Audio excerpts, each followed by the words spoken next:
بسم الله الرحمن الرحيم.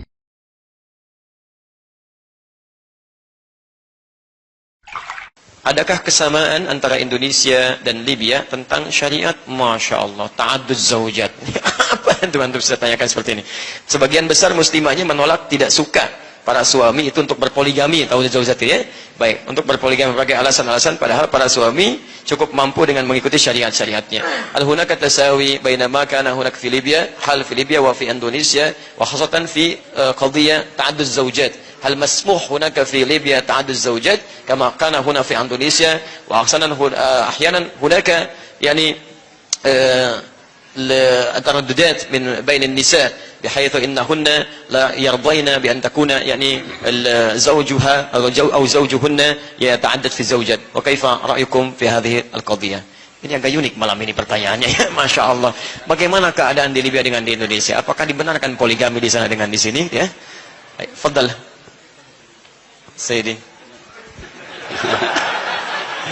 Antum ditapusan ditanya masalah poligami ya. Fadal. Waalaikumsalam warahmatullahi wabarakatuh. أنا أشكر الأخت سؤال من الأخت يعني. Baik, saya berterima kasih. Apakah ini soal dari ibu atau dari bapak? Baik, ala kulli hal. والله تعدد الزوجات يعني هو ليس شرطا ولا واجب يعني. هو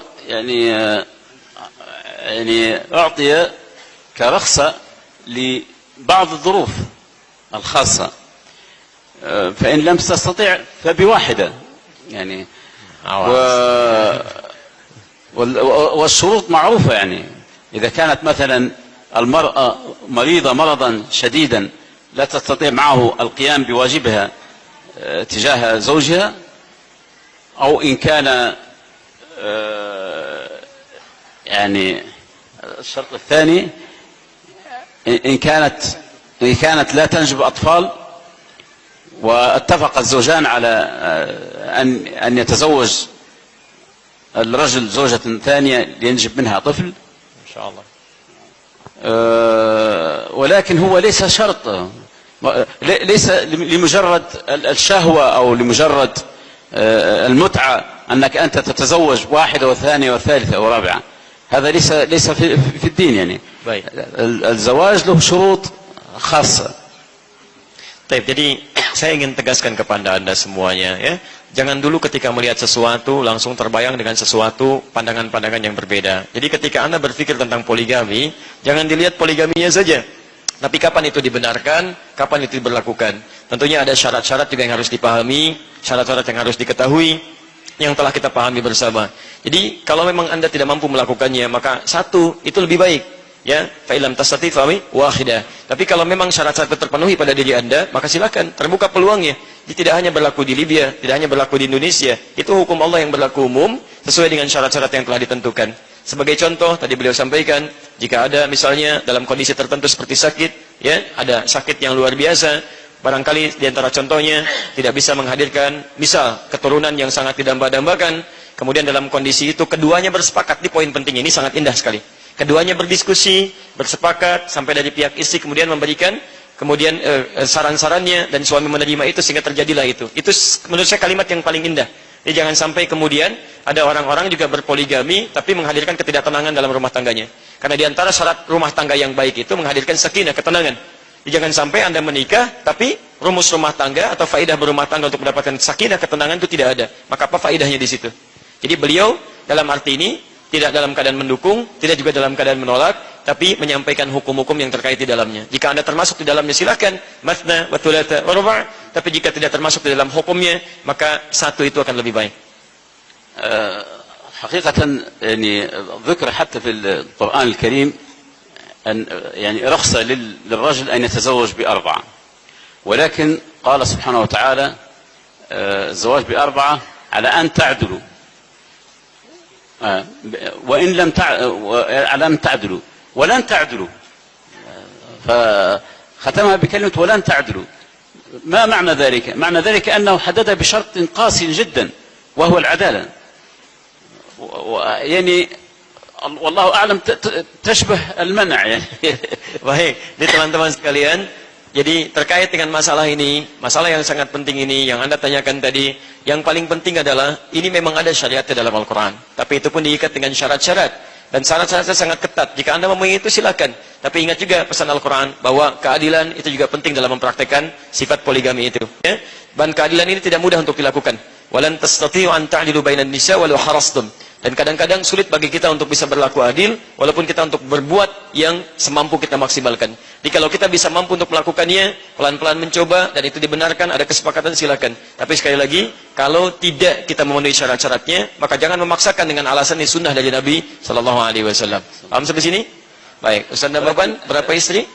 لحظة بس هو يعني لدي فقط رأي شخصي يعني أن حقيقة في عصرنا الحديث هذا كثرة الحروب وكثرة المآسي والحروب من تحصد الشباب وتترك النساء يعني الكثير من النساء ما يسمى عوانس لا زوج لها فأحيانا نقول أن من الأفضل أن المرأة المسلمة لا تكون أنانية تقبل بشريكة لحفظ أختها المسلمة من يعني لحفظها من الحرام ومن فيعني أعتقد أنه هو حل ولكن لا بد أن يكون فيه تفاهم بين الأطراف. Baik, jadi teman-teman sekalian, terkait dengan ini juga kadang-kadang kita mesti objektif melihat. Ya termasuk para akhwat nih ya, yang para ibu juga mesti objektif karena ada keadaan-keadaan yang harus kita pahami. Di luar sana ada orang-orang yang punya keterbatasan. Mohon maaf, ada mungkin barangkali janda-janda, ada keadaan-keadaan yang butuh pertolongan, ada keadaan-keadaan yang butuh perhatian. Maka disinilah pentingnya untuk kita melihat ini dengan lebih luas perkaranya. Ada juga bahkan keadaan yang sering banyak orang terjebak pada yang haram, kan? Bisa kita melihat di masa kini, sekarang ada para suami-suami terjebak dalam konteks yang haram, dalam sesuatu yang tidak dibenarkan oleh agama. Keadaan-keadaan inilah kemudian yang difasilitasi oleh nilai-nilai syariat untuk mendapatkan solusi dalam syariat. Tapi kalaupun kemudian dipraktikkan poligami ini, mesti ada tafahum, ya kesepahaman antara suami dengan istri, sehingga tidak menghasilkan suasana-suasana buruk di rumah tangga yang mencederai nilai-nilai pernikahan walaupun terwujud. Jadi jangan sampai Anda melakukan sunnah, tapi melanggar sunnah yang lainnya dalam keadaan yang lebih baik. ويشترط أيضا القدرة قدرة الرجل الصحية وقدرته على الإنفاق وقدرته على إرساء العدل بينهم. Baik, dan yang paling penting kemampuan ya. Ada kemampuan untuk berinfak, ada kemampuan memperhatikan dan kemampuan bersikap adil pada keseluruhannya. Itu yang paling penting. أعتقد أن يعني هذا كل ما Baik, saya yakin sudah cukup untuk mewakili jawabannya ya. Baik, Dr. Khalid, jadi dan Yudhif syai'an. في الحقيقة في جانب هذا الجانب الغرب الدول الغربية يقول أن المسلمين كيف أنت تتعدد لديكم الزوجات مثنى وثلاث ورباع وهذا ممسك في الحرية من يتكلمون عندما يتكلمون عن الحرية يتكلمون يقولوا أنتم تظلمون المرأة بالزواج مثنى وثلاث ورباع وهم لا يفهمون المعنى أو المغزى الذي نزل منه الذي نزل به القرآن في هذا الشأن مثل ما شرح الآن سعادة السفير. الزواج تعدد الزواج يحدث بعد أن يكون هناك ظروف خاصة تحدث للمرأة أو للرجل مما يجعله يضطره إلى أخذ موافقة الزوجة للزواج. هذا هو، وليس من أجل الشهوة أو من أجل التباهي أو من أجل إكسار المرأة أو إهانتها، ليس من أجل ذلك، هذا لا يجوز، وإنما لظروف خاصة، لأن المرأة في الإسلام معززة مكرمة، وقد يقول الله إن الجنة تحت أقدام الأمهات. إذن نحن نكرم المرأة، ليس كما يقول الغرب أنتم تعملون أشياء كثيرة ضد حرية المرأة. Baik, saya ingin tegaskan bahwa ini pun masalah cukup sensitif, terutama di dunia barat, dengan pengalaman beliau yang cukup banyak. Seringkali ini dijadikan alasan oleh orang-orang barat, dalam tanda petik ya, kalau disebutkan barat ini khususnya para misionaris, para orientalis, untuk bisa menjadikan ini sebagai bagian dari amunisi-amunisi mereka untuk menyerang Islam. Ya bagaimana Anda kebebasan di rumah tangga, Anda menghalalkan ta'adud zaujat, ya, poligami dan sebagainya. Ini justru akan menimbulkan keadaan yang tidak nyaman pada keluarga. Ini merendahkan perempuan dan sebagainya. Isu-isu ini banyak dibangun oleh mereka tanpa mengetahui hakikat dari turunnya syariat ini. Jadi kita harus memahami masalah ini bukan hanya sekedar antum pengen poligami. tapi harus bisa menjelaskan kepada orang-orang yang mempersoalkan syariat poligami itu. Di sekalipun kita, para ikhwan misalnya tidak berpoligami, tapi harus paham persoalan ini sehingga ketika dipersoalkan oleh orang-orang yang tidak paham, tidak mengerti, kita bisa jelaskan kepada mereka. Ini loh, syariat poligami ini turun seperti ini, memberikan solusi kepada ini. Antum kerjakan begini, Anda zina, Anda rumah tangga berantakan, Anda begini, Islam menawarkan solusi seperti ini. Itu yang dimaksudkan beliau. إضافة إلى شيء بالنسبة للمرأة، أيضا الغرب يقول لماذا المرأة تلبس حجاب، وهم يعتبروا أن هذا نوع من التعسف في حق المرأة، مع العلم بأن الحجاب يحجب المرأة عن عين الشيطان الذي يرى بعين شهوية، لأنه حتى هناك تجارب قام بها في أوروبا عندما تكون المرأة لابسة لباس خليع وكيف ينظر إليها الشباب حتى عندما تذهب في الشارع، وأخذوا كاميرا يصورون المتحجبة، لا أحد ينظر إليها لأنها مصانة مهذبة، ومن أجل ذلك الإسلام يريد رفعة المرأة فيهذبها بهذا اللباس. Baik, jadi penting juga untuk diketahui bahwa kita jangan hanya berpikir pada yang demikian tentang perkara poligami, tapi harus juga melihat hak-hak perempuan di sini. Ya, di antara hak perempuan penting untuk kita muliakan. Saya ambil contoh yang berbeda dengan konteks pembicaraan kita. Kata beliau, di antara kehormatan Islam untuk perempuan itu adalah menjaga mereka dengan menampilkan hijab. Ya, perempuan diberikan hijab syariat oleh Allah Subhanahu wa taala itu untuk menjaga dirinya supaya terjaga dalam kebaikan, ya, supaya nampak perlindungan-perlindungan, tidak seperti kebebasan yang bisa dilihat di barat. Ya, kalau Anda lihat, saya punya pengalaman kata beliau banyak di barat. Ya, begitu perempuan terlihat nampak dengan auratnya terbuka, bisa difoto kapan saja dan sebagainya, dan tersebar itu ke muka bumi. Apa Anda tidak ridho? Apa Anda ridho dan senang disaksikan bahwa teman Anda, putri Anda, istri Anda ya dipamerkan di tempat banyak orang, sedunia melihat itu? Apa Anda senang dengan yang seperti itu? Maka Islam memberikan pandangan berbeda. Maka perempuan mesti terhormat, mesti baik. Ketika tampil pun tidak nampak sesuatu yang dicela bagi dirinya. Itu yang dimaksudkan cara menghormati perempuan. Jadi maksudnya dalam konteks berpoligami pun nilai penghormatan ini tetap dibawa. Jadi kalaupun Anda ingin melakukan hal-hal dalam syariat, tetap penghormatan tetap dibawa, tetap muliakan. Jangan sampai melakukan satu yang Anda sebut sebagai ibadah, tapi saling menyakiti satu dengan yang lainnya. Itu poinnya.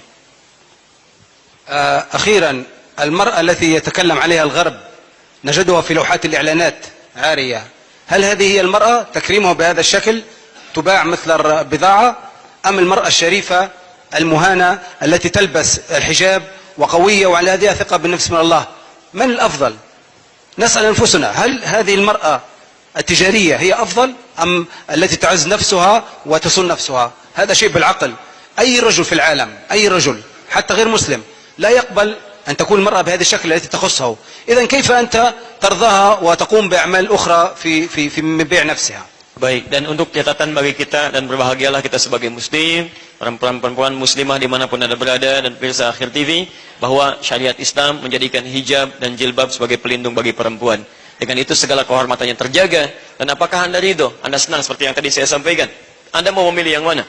Yang terbuka, yang sudah dilihat auratnya, disaksikan banyak orang, dinikmati, dipandang oleh setiap orang, atau orang yang sangat terjaga, memelihara dirinya, tidak nampak auratnya, dan hanya Anda yang boleh melihatnya. Tidak harus jadi seorang muslim, cukup menjadi orang yang berakal untuk mengetahui memilih yang terbaik di antara ini semua. Jadi jangan malu, ya, para akhwat muslimah dimanapun Anda berada, Anda mesti percaya diri, bangga dengan jilbab Anda. Jangan khawatir, para suami yang istrinya juga bisnis jilbab online, jangan khawatir, ya, jangan takut disiram air keras, jangan takut macam-macam. Ayo udah maksimalkan kehidupan kita, itu yang terbaik, ya.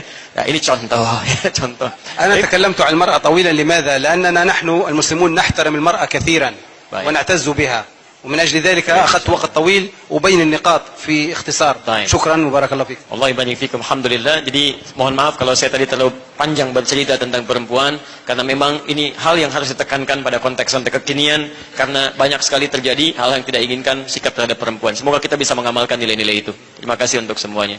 Baik, Ustaz Nababan ada tambahan? Baik, barakallahu fikum. Cukup? Baik. Baik, ada tambahan dari Dr. Usama sedikit barangkali, ya, sebagai bagian penutup.